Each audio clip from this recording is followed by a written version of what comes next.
Welcome back, everybody, to the July Star Wars CCG Facebook graded group update. I'm here with the man, the legend, JP, and we're going to recap and look forward to what's coming up this month. So, JP, great to have you again. Thanks, Kyle. Thanks for having us. It's always great to give a good report out on the group each month. Yeah, absolutely. I'm glad we can keep doing this. Let's start off with the contest results, as everybody is probably curious to know. It wasn't a super high participation event, but we did get some activity here. So I'm going to kick it off with the low ball category. We only had one submission. Arguably, we should have had two, but our one man, the legend himself, Luke Fritz, submitted Major Bren Derlin PSA 9 and Leia Organa PSA 8. And that happens to be the only submission. So congratulations, Luke. And because you won, you win that low ball prize of a tournament foil Sense BGS 9. So I can't quite see it without the green screen, but congratulations on that, Luke. Moving on to Unique, we had 3 submissions, and one of them stood out as basically the one of one that cannot be repeated, probably will never be repeated. Never. Brian Emery had a Red Leader and Red One foil PSA 8 and a Wedge Squadron Leader foil PSA 8. However, there was an error in the titling of the Red Leader and Red One foil, which has Wedge in it. So not only are those cards synergistic, but with the error there, I don't know if that can be repeated. That is, in fact, quite unique. So congratulations, Brian Emery. You will be walking away with the Japanese Premier Mayo in PSA 6 right here. So congratulations, sir. And I'm going to hand off the top 2 category for JP right now. Awesome. Thanks. I just wanted to reiterate, too, on how incredibly rare. It's super unique on Brian's submission. And they're both foils. They're both PSA 8s. They're both Reflections 3. And so there was just like it was just such a great pair to submit at the same time with the problems it had. So good choice for that competition. So for top pair, we did second place and first place. So with a close second is Phil Daunton, who's I think it's his first time submitting. He had the General Solo Endor foil, which is PSA 9, super hard to grade in good grade, and General Calrissian Reflections 2 foil, also PSA 9. That was a really good submission. But our winner for this month is Cameron. So Cameron, who submitted the Commander Luke Hoth is a PSA 10, and General Solo Endor foil, which is impossible to find in 10. He had a PSA 10, which for his submission, there's no room for improvement. It's an actual perfect submission, and that's what we're looking for. So congratulations, Cam. He wins the Lando with the blaster pistol. That's right. PSA 8. Yeah. Can't really see it, but it does exist. Yeah, with your so congratulations to all the winners this month. It was a great competition. And then later on in this broadcast, we'll tell you what next month's going to look like. Yeah, definitely. I'm happy to report that prize support will continue. So we're hoping to get more and more support. As we look forward to July, July, as you know, is kind of a slower month. But we were changing it up a bit. This is the low ball category, like specialty for July. So in this contest, you will only submit one card, and it'll be your worst card, arguably. If you have a few, then we will be looking also at, rarity and uniqueness, among other things, to be kind of that differentiator. But we have prize support for this as well. So first place will be getting a Death Star 2 booster pack. Second place will be getting a Hoth booster pack. And third place will be getting a Premier booster pack. So you can't really see it with my green screen, but when I tell you they will be sent to those winners. JP, how do you want to fill us in on that contest? Yeah, so this is one I've been excited about. And I think when we first started doing competitions, I wanted to see what everybody had in your collections to showcase, because everybody's got these really terrible grades that you've gotten back from some grading service. And I know both Kyle and I are going to be participating in this as well, so we can very easily win some of the prizes. But I want to see your one worst card that you ended up keeping. You didn't crack it open, resubmit it. You threw it aside. You know it was a really bad grade.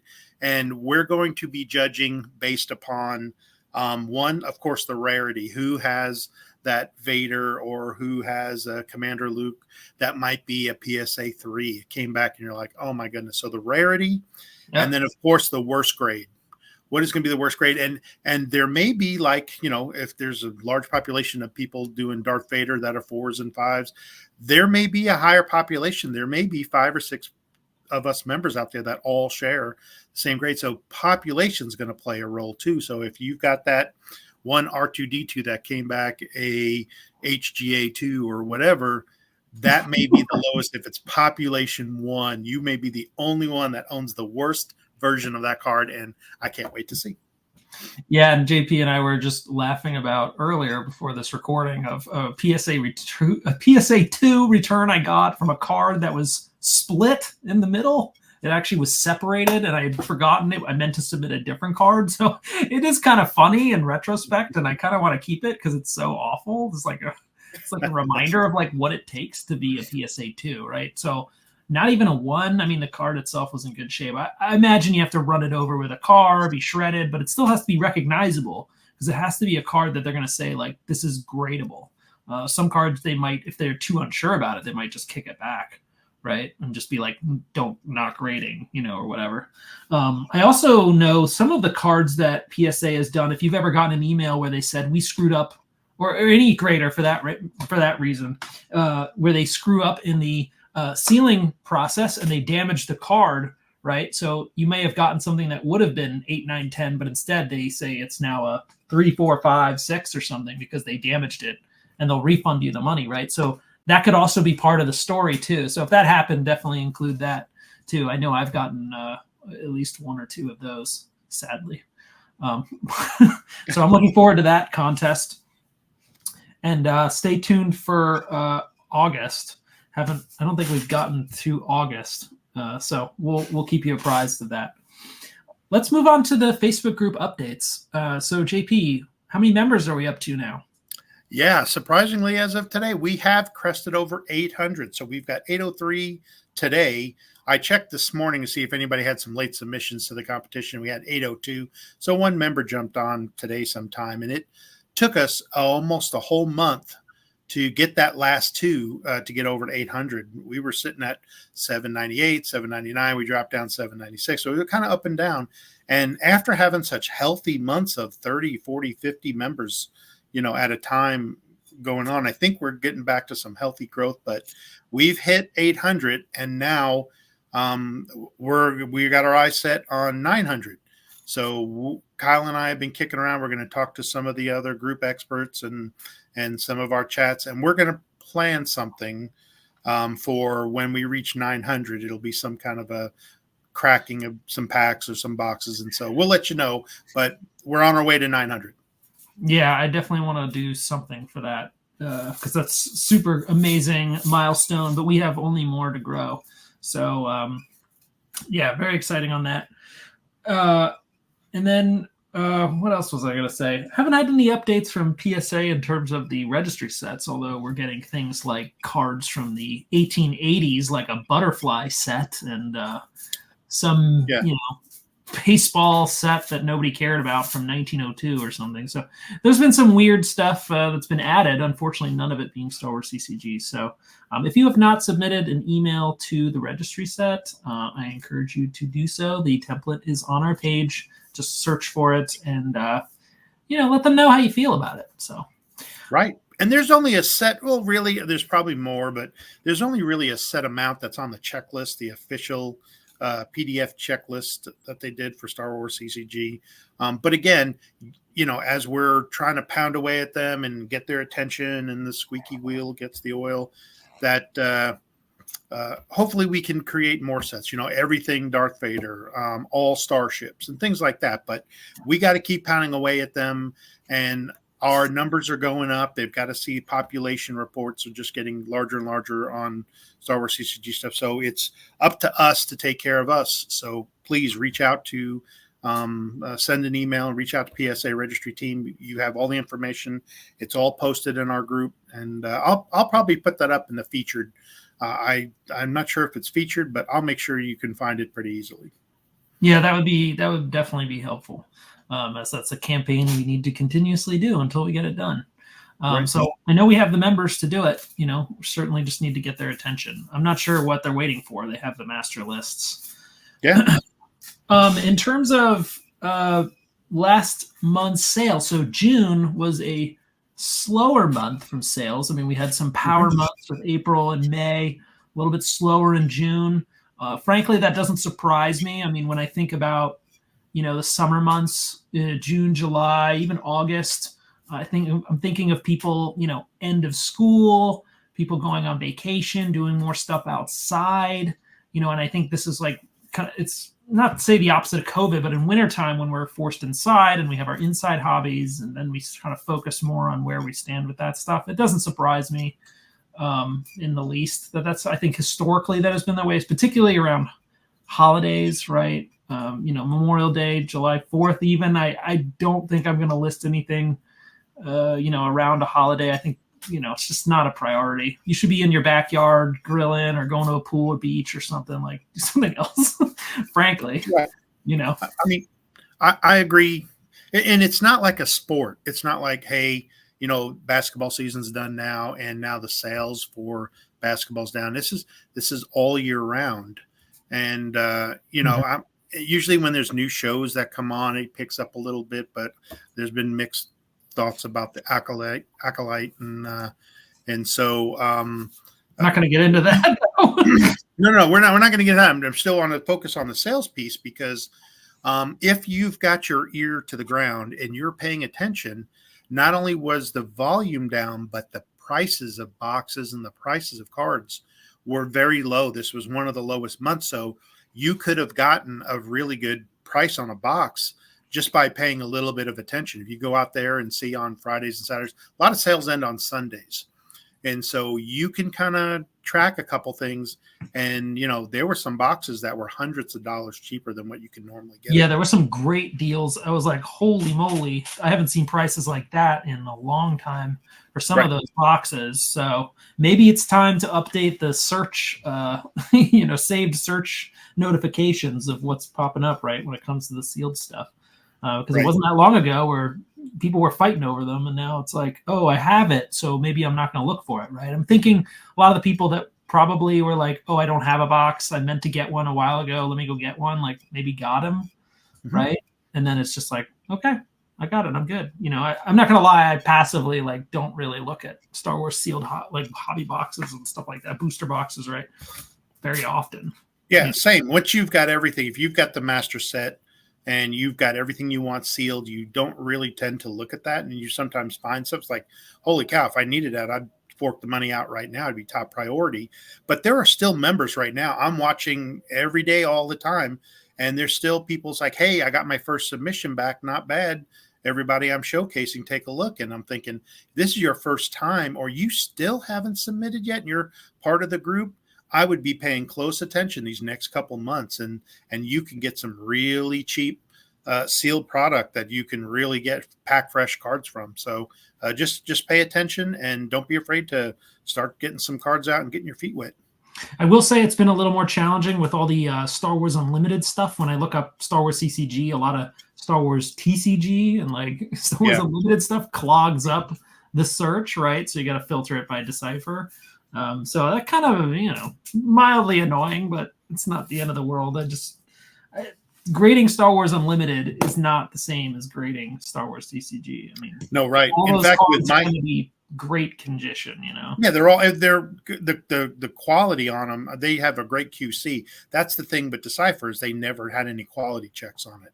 So they just, after the machine handled them and chopped them up to pieces and threw them in packs, that was their quality check. So that's what makes this hobby so fun and interesting, and the hunt is so great is because the majority of the cards are not in great shape. They're not going to be great and good, but the ones that survived are going to be the rare ones, in 9s and 10s. In fact, isn't Star Wars CCG like the lowest ratio of 10s to 9s to raws as far as the 10s? Yeah, it's impossible to find all the 10s. It has to be. Yeah, has to be. So it certainly makes it more interesting. On a side note, I did get the Star Wars Oreos, and I guessed dark side. My wife guessed light side. We got light side. I ate them, and I compared them with the double stuff Oreos we also had in the closet at the time, which is weird because the blue ones, so the Rebel side, I mean both sides, Rebel and dark side, they had these, Kyber crystal, like sugar crystals in them to give like a Pop Rocks experience. But I'm like, this is weird. I'm like, I'm not crazy about it. I like my regular double stuff Oreo.